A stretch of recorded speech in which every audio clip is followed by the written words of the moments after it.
What do you think of the 999 plan and what can be improved on it? I think the 999 plan is a bad plan. Okay? I think it's a bad plan for several reasons. Number one, it gives the federal government a brand new way to take your money.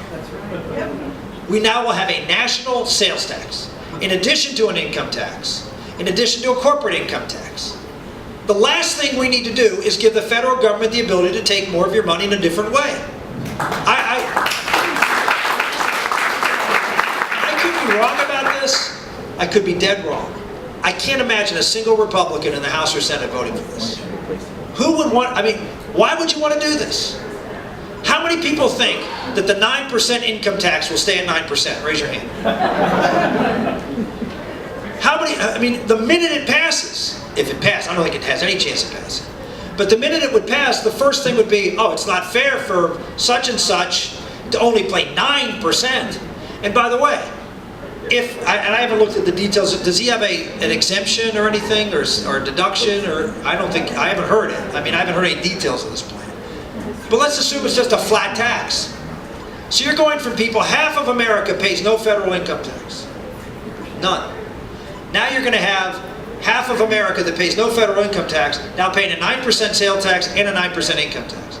So on half of America, you're going to give an 18% tax increase. Okay? How popular is that going to be with half of America? Raise your hand. It's just, I mean, it sounds cute. It's great. It's simple. I sort of little jab at him yesterday at the Value Voter Summit. I said, I have a 0-0-0 plan, right? All right? My 0-0-0 plan, because in taxes, 0 is better than 9, right? But my and this is a plan I've had for a while, and I was, again, just poking fun, but it's a 0% tax on the thing that we need more of in this country. The thing that is the most important aspect, I believe, in turning our country around, number one, economically, but number two, a legitimate concern that the left expresses that we ignore in our peril because people feel it. They don't, I'm not sure they can quantify it, I'll quantify it, is that people who don't have college degrees or have a harder time finding jobs that are family-sustaining jobs, right? They need to have more than one job to get the benefits and the pay they need to stay in the middle of America.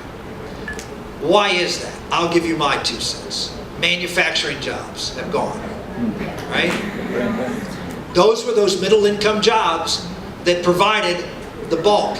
And here's the quantification of it.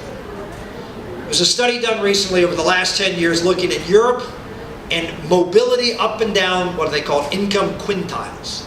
Break it up into 5 sections. You know, bottom 20%, 40%, 60%, 80%, quintiles. And they found that there is more income mobility in Western Europe today than there is in America. Not from the bottom to the top, but from in this middle range. So there is a quantifiable problem. How do we fix that? Well, we go out and get those damn manufacturing jobs back to America, right?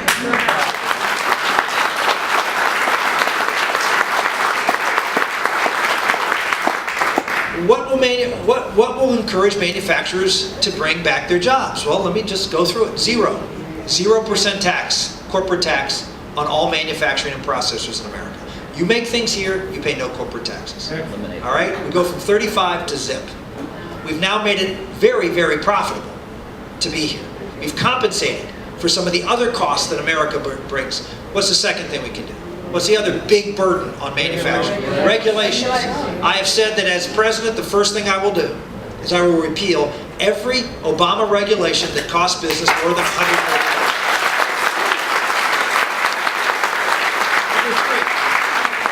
Now, some will have to be replaced, some we can get rid of completely, some may have to be replaced, but we'll replace them with common sense regulations that work with business instead of punish business. 3, what's another thing that will bring manufacturing back? No, not unions, because private sector unions are tiny. What's the big energy costs? Manufacturers are big users of energy. So they have to have stable and reliable energy in this country. What does that mean?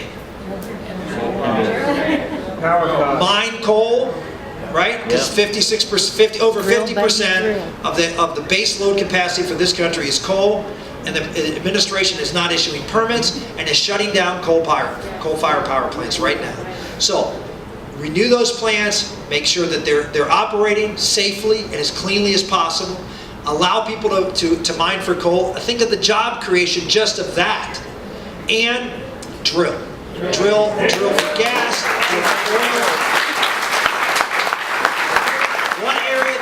One area that I will focus on is ANWR. Okay? It is outrageous that we are not drilling up at ANWR for 2 reasons. Number one, the Alaska pipeline. Anybody read anything recently on the Alaska pipeline? It's not leaking. Well, it may be leaking. It's running out of oil. And that's a problem. Why? The big problem is, and I didn't know this, but it's true. You have the pipeline that's pumping oil from Prudhoe Bay and the North Slope down to lower Alaska. It has to have sufficient flow. Why? Well, what's the temperature up there in Alaska? So what do they do before they put the oil into the pipeline? They heat it. And if there isn't enough flow, guess what happens by the time it gets farther away from that heat? It cools and it stops flowing. It congeals. And all of a sudden we have no more pipeline.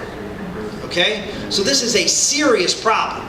We need more flow, and you can't get it from the existing field because it's pretty much, I won't say tapped out, but they're not going to get more production out of it. We need new fields, which is ANWR. So that's number one. Number two is that this environmental argument for ANWR is a joke.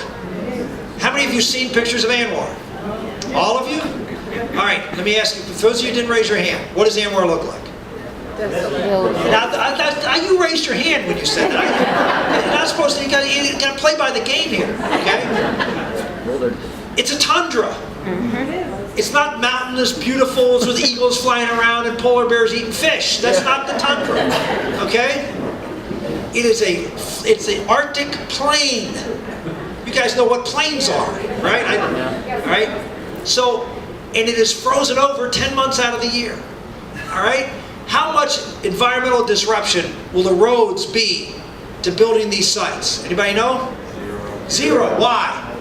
Because they're not building any roads. Well, wait a minute. How do you get the equipment there to drill? Ice roads. Because it's frozen over, they wait till it's cold, they build ice roads on top of the tundra, ship all the stuff in, drill. By the time the spring comes, they move it out. Absolutely no remaining anything in that. It's like it didn't exist. And yet they still oppose it. So we're going to go out and be the teacher in chief. And we're going to tell the American public, Bush couldn't do it because he was an oil guy. I can do it. I'm a coal guy. My grandfather was a coal guy. So I can go and talk about oil. And I will, and we will get ANWR passed, and we will have more energy independence in this country.